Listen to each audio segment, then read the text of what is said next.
Hi guys, welcome back to a new episode of AI Basics.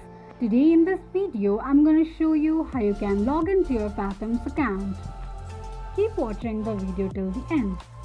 To sign into your Fathom's account, firstly go ahead and open your Google search. On the search box at the top, type in fathom.video and make a search. The official page of Fathom will appear on the screen. Tap on Sign In option at the top right corner of the page. You can log into your Fathom's account with your Google, Microsoft or SSO as well. Click on any one of the options. On the next page, choose your account or use another account by entering your email address and password.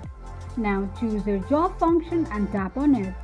This is how you can log into your Fathom's account quickly and easily just in few steps. If you have any thoughts or queries, let us know in the comment section. Don't forget to subscribe to our channel.